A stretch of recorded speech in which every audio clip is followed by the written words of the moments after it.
Hi everybody, thanks for watching this. I wanted to tell you this is a little time sensitive.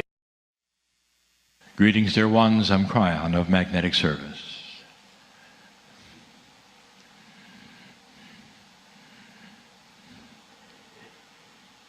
It would astonish you to know the length of time that you've been here on the planet in some form or another. And these are the things that hide. They hide so completely behind a veil of appropriateness. It doesn't really serve you to constantly be interrupted by those energies of the past. And so there's always the feeling that perhaps this is it. This is the only life you get. And then on purpose, there's no real proof of those who would come back and touch you on the shoulder and say, well, I'm still here. And so, dear ones, all that I speak about, all that I am as Kryon and represent, is something you trust in faith. But the human condition is changing. And what is changing is the toolkit of wisdom. Wisdom, of all of the things in your toolkit,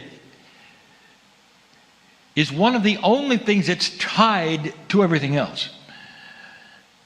It's tied to intuition, it's tied to Akash, and it's tied to something new. And this newness is something you will name eventually. But some have other names for the feeling that you've been there spiritually. A feeling of knowing when things are correct. A knowingness inside you that will nod in agreement involuntarily when you hear the wisdom of the ages that's correct.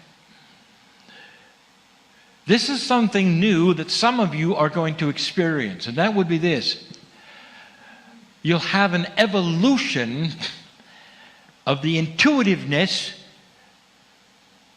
of truth.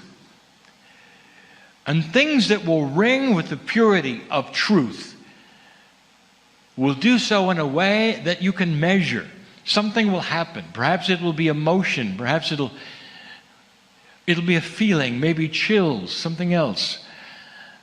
Perhaps it's just something that will ring in that which is your countenance, that this is correct and for you. Now this is new in that in an older energy, it wasn't there. Now women will say, well, I have intuition of that very thing in an older energy. And I will say, not to the degree you do today. And not to the degree that all humans will feel it. For whereas it might have belonged to women, because they have better intuition in general, because of a connection in their brains that's different biologically, it now is available for humanity. So you might say the very physics of the reality you sit in is starting to change. You might even say that things are becoming wiser. Wisdom is an interesting, very interesting study. And if you want to take a look at the wisdom of humanity, it's had a very interesting background, because it really isn't wisdom at all. At the level of the evolution of your consciousness, it is a self-enclosed wisdom. It's the kind of a wisdom that would congratulate itself for being so wise. We'll call this bridled wisdom. We sit in the temple of wisdom. And by the very name temple, it would be the wisdom of God. The wisdom of the creating source. That source which is above all sources, which involves compassion and love. One of the interesting things about true wisdom is that it's quiet. It's knowing. And it involves more than just thinking. The famous statue of the thinker might bring you to the conclusion that that thinker is also wise. It's not necessarily true. He's thinking about it. And so it's almost always connected to the brain. Wisdom is almost always connected to the brain. How intellectual is this person who is wise? I've told you something before, I'll tell it again. In this examination of wisdom, wisdom without love is nothing. It's just words. Wisdom without the foundation of compassion is nothing. It's just words. Wisdom is the result of love and compassion, working together in a way that examines that which is beautiful, core spiritual truth. And out of that comes the wisdom that you wish you had. The brain cannot give you wisdom. It can give you high thinking. It can give you the illusion of wisdom. But it can only give you what I will call bridled wisdom. Wisdom that is contained in a fence of self-belief. Famous story.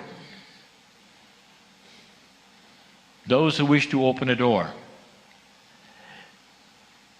And so they slam their heads against the door. Over and over and over. The door, by the way, never opens, but they congratulate themselves for slamming their heads. And after a while, they stop slamming their heads and proclaim the door has opened, even though it never did.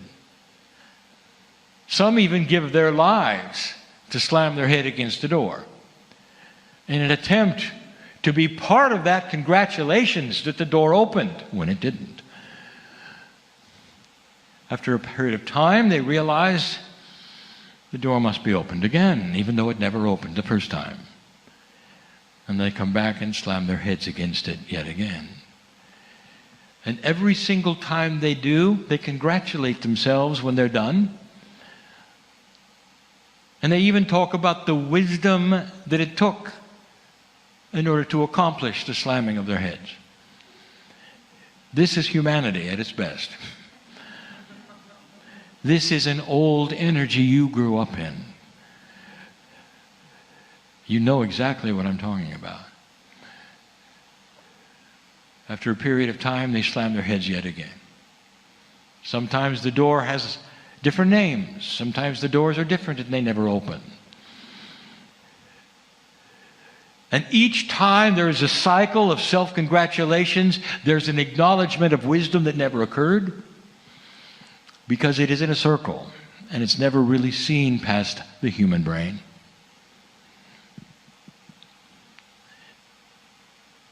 Along comes a person with a key for the door and they open it. And everyone's shocked. And they quickly take that person and tell them never to come back. Because now they're dealing with the devil, with the occult, with solutions that were outside of the reality of anything a human could do. Therefore, they slammed the door and continued to beat their heads against it.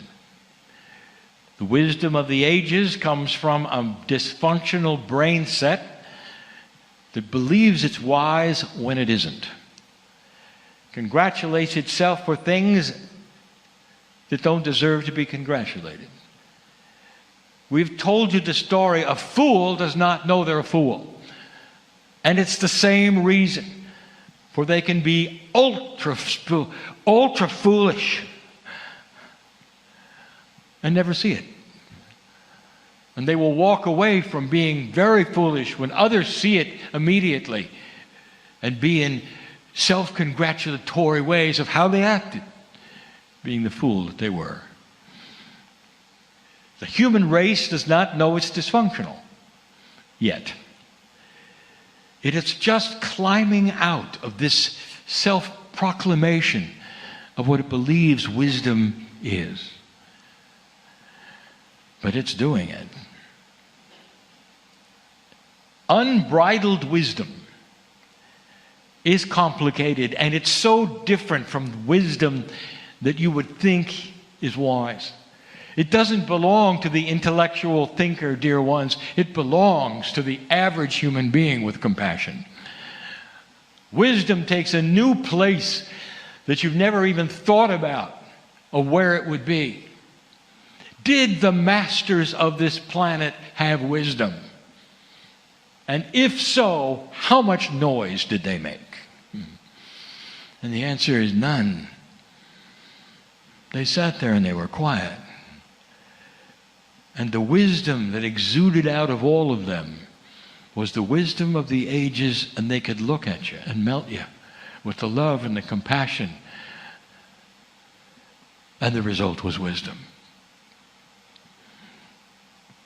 Unbridled wisdom does not come from the brain. It comes from the cells. Then you get into the discussion of what really truly might be inside your DNA. Do you believe in the human Merkaba? An energy field, if you wish to call it that is a multi-dimensional field, if you wish to call it that is 8 meters wide. And in this patterned Merkaba, you have studied the flower of life, and you have seen the immensity of the complexity and the beauty of all of this. Then we go on to tell you that this Merkaba is filled with patterning that someday you can see. When you have the ability to observe multidimensional patterns, you will see that which is around every human. And the patterning itself will be diagnostic as to how a human is doing, feeling, how healthy they are, how balanced they are. All of these things, that is coming. But in this Merkaba, I ask the question, how is it generated? Where does it come from? And there would be those who say, well, it comes from the soul. And then you would say, well, where is the soul? And this will lead to many answers, none of which will be true. You're guessing. It's a lot more practical than anything you think. It comes right from that which is your collective DNA. For dear ones, that DNA, that beautiful DNA, the 23 layers that are visible and the one that is not, comes from the stars. And the patterning in your DNA that creates that which is your human Merkaba is sacred. And there'll come a day when you would acknowledge that biology has a place that is part of the wisdom of the planet. And it's not in the brain. It's in the DNA. And in the DNA, there's something else, and we have told you. What is not in the brain, that is in the DNA, is that which is what you call the memory of everything. You're Akash. Who were you? What have you accomplished on the life? And in that accomplishment of life after life, did you learn anything? And if you did, what do you call it? Wisdom. And so the greatest unbridled wisdom on the planet is going to come right out of the old souls who may even sit right here. It's the same wisdom that the masters would have. It has nothing to do with intellectual pursuit. And it knows better than to slam its head against a door. Unbridled wisdom will be quiet. And out of the depths of the Akashic record, it will pull what used to work, not what didn't work. And it will start having memories that are positive, not negative. Unbridled wisdom will start to understand who it is. The wisest of them all. If you were to find that person, the attributes would be this. Number one, they would be quiet. Number two, they would realize that everything they know is a fraction of what exists. Number three, they would always be ready for things they didn't expect. Number four, they would love unconditionally. Number five, they would have the compassion of a saint. That would be the wisest one on the planet. Did you hear anything about high thinking? Did you hear anything about remembering wise words from the past? And the answer is no. Because the greatest wisdom on the planet comes from that which is experienced. What can you take away from this? This discussion of a new kind of wisdom. It will start changing the way everything works. For with a wiser humanity, they will start changing that which is in everyday life has been the way it has been forever. It starts to morph into something else. The way you do business. Business will start to understand in its wisdom that employees, their human resources, are the most valuable things that exist on the planet. And they must be cared for and taken care of. And it won't be about that bottom line at all. The bottom line, which would have been financially, is going to be how do we take care of those who work in the company? What is it we can do to make this experience more peaceful for them and more productive for them and for us? Until corporations often become large families and you'll never want to leave them because they take care of you. Is that some kind of a Pollyanna pie in the sky? Dear ones, it's already here in some cultures. What would wisdom look like in politics? And we've told you there'll come a day when if one candidate will criticize another in a non-ethical way, you'll drop them because they're non-ethical. If one candidate would then speak harshly of the opponent and call them names, you'll drop them because it's unethical. And you'll see right through it. And you will expect integrity, honesty, and compassion. And you can weigh the two sides of how they believe government should be operated, but you don't have to slaughter one in order for the other one to win. That's going to change the way politicians campaign. You'll find that they can't be nice enough to each other. When you start changing, they'll react. And by the way, you'll see through that too. They're just pretending. Until one or two will come along and mean it. And really like the other one and see the difference between the way they think and not make it the way the world works. It's going to change who is elected. Because the one who is elected will then go on to expect integrity from those he works with or that she works with. It's going to change everything. Because it comes from that which is not the heart, but the DNA.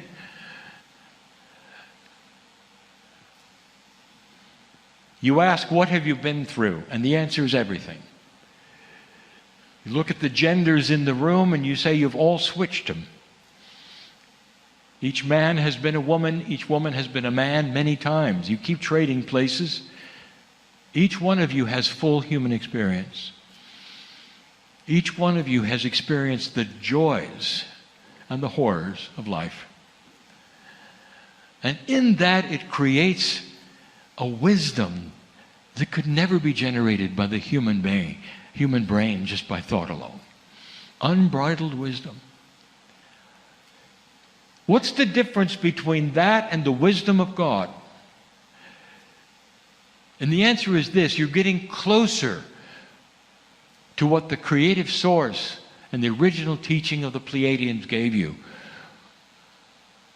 And that is that there is a connection, a oneness with everything on this planet. Right now, the wisest one on the planet may very well be a tree hugger. Because that person is connected to Gaia and has the wisdom of the ages through the roots that go down to the earth.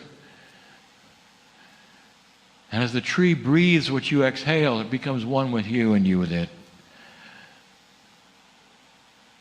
And that which you feel, which is emotion for that which is nature, is the wisest thing you could ever have. And you know this. If you could impart that feeling and turn it upon humanity, you would. And some cry that you can't. And as they will gaze out over the vista of the beauty of nature, they would say, why cannot humanity see this? The indigenous taught this. The indigenous of the planet had far greater wisdom than you do today, because they understood the connection with all things. So that's the next step. We speak about your DNA. We speak about the Akash that is there that helps you with the experience that you've had to develop the compassion and the love for other humans. And then the final one is this: the connection with the earth. Some of the wisest on the planet through the ages have been those who are shamanic, who are connected to the planet in such a way that it's hard to tell the difference between the earth and them. And that's the way of it. It used to be this way. And it will be again. As you start to understand the energy of the grids, and how these things that you think belong to the earth actually guide and help you. Every single one. Another attribute of wisdom is the realization of how you're connected to that which we call the field. Is it possible that simply walking around the earth, you're connected to things that know you? That there is a coherence between you, your consciousness, and all that is. As you work and walk from A to B, that you feel your hand is being held as you go, and you think, well, that's God. Maybe it isn't. Maybe it's God in you, connected to all that is on the planet, working together for you. And you'd stop for a moment. And you'd say, how wise am I to know these things? And then you'd be quiet about it. Dear Kryon, if we're going to be so wise, why can't we talk about it? Why do we have to be silent? And here's the reason. Because in your silence, you transmit unbridled wisdom. The masters of the planet look you in the eye. And all that is yours because of their love and their compassion. And they say very little. Nature knows it, the animals know it, and they say very little. You can transmit love, compassion, and the wisdom to do it simply by walking where you've always walked and knowing who you are. It's almost like that wisdom and that light that comes from your Merkaba spreads itself wherever you go. And it touches others who will eventually ask you, how do you have peace over these things? I'm in the same condition you are, and all I see is that you are peaceful, and I'm not. And you can begin to talk to them about perhaps who they are, what they might examine that might give them a different idea,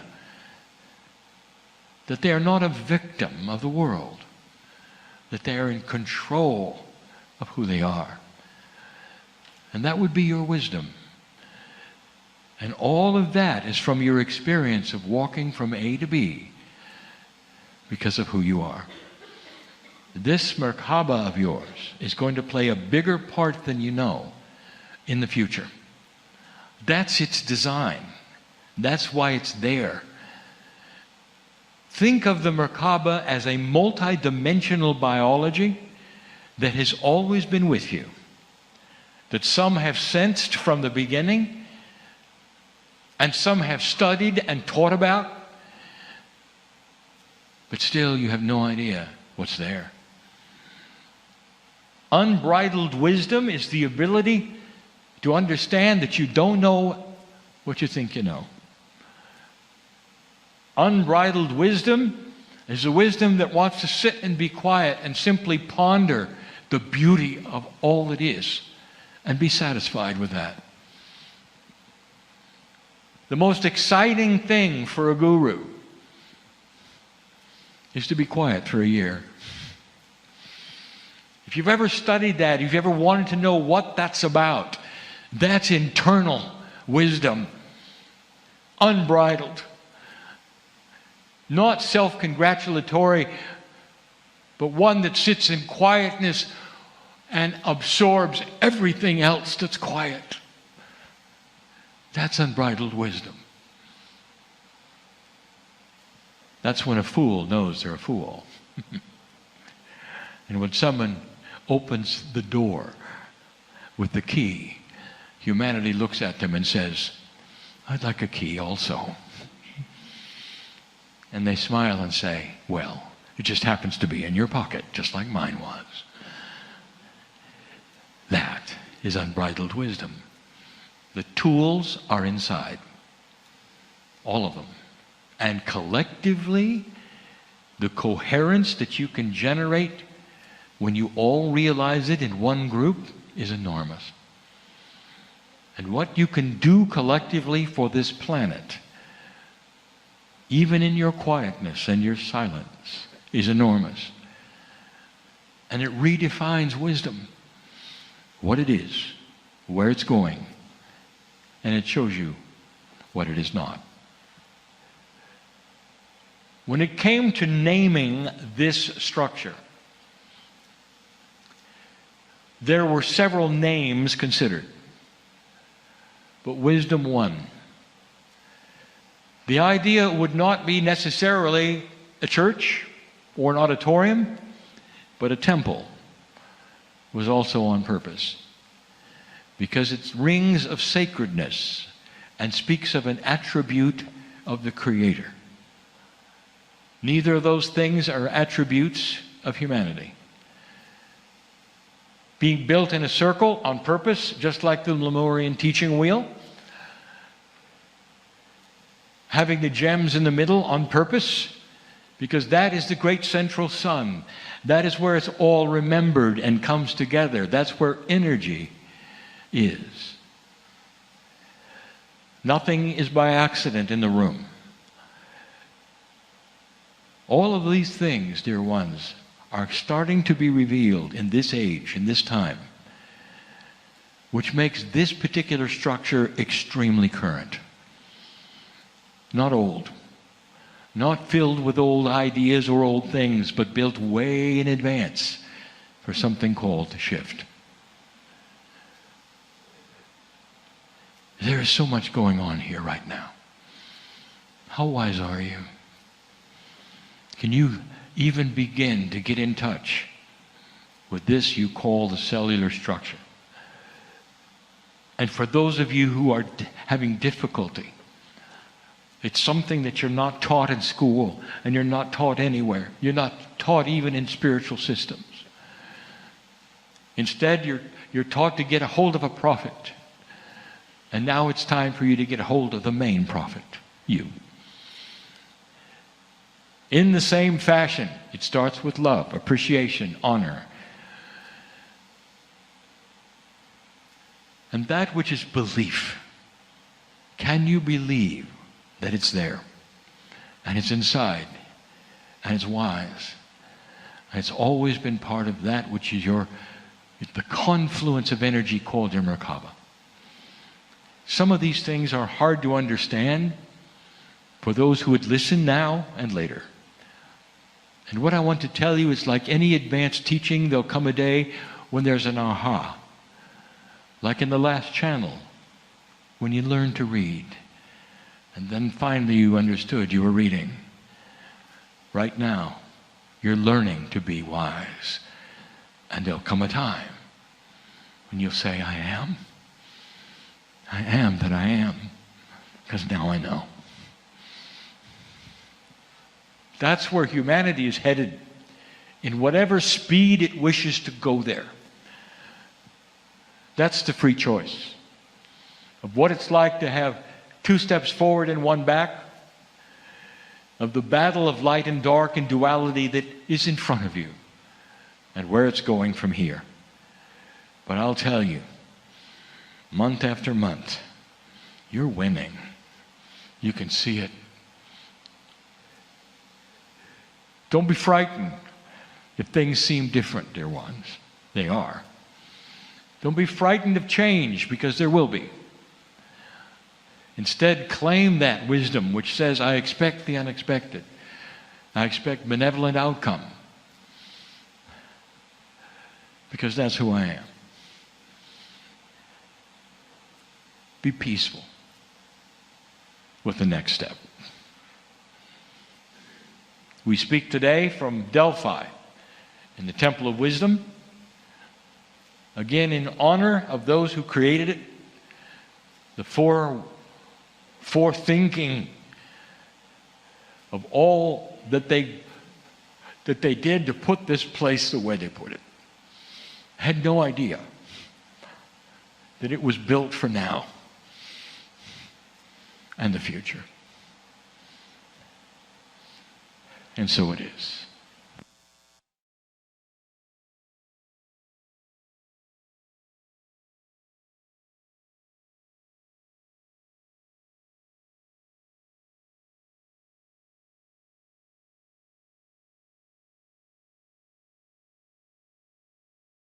Hi, everybody. Thanks for watching this. I wanted to tell you this is a little time sensitive.